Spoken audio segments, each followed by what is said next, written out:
就多了那么，就是怕耶稣你拉狗，mà phải mà chưa ra thì qua như lâu, amo lo thứ qua sự tai lo, nét giờ mà qua bây giờ đồ là nam mô, chưa sự phải耶稣như là狗, mà phải mà chưa đồ sự ai chưa tên, chưa nam mà sự phải là狗, sự phải耶稣nhá, đi nơi chỗ ra tên. Ni na ma ne ni ya u de leo ma kha ma mi ne đi qua chưa sự pa Giêsu mi ne qua hello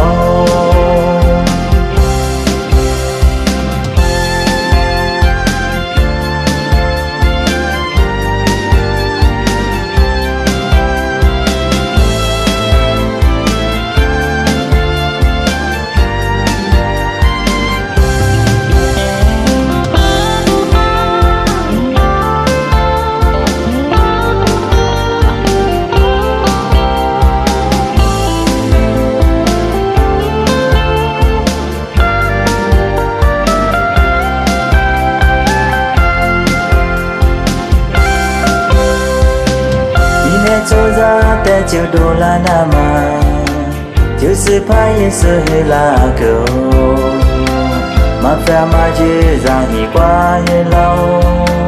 amo lo thứ qua sự ta lo nên giờ mà qua bên chiều đồ là nam mà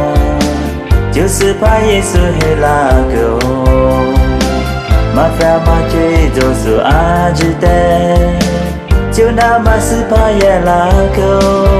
sự phải Giêsu nhá đi nơi chỗ ra tên đi nơi mà nơi đi nhau đi đều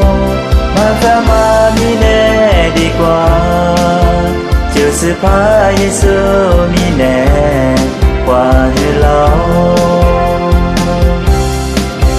sự phải Giêsu nhá đi nơi chỗ ra tên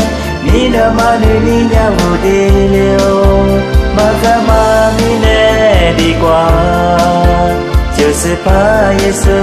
mi ne qua hello chưa sự pa Giêsu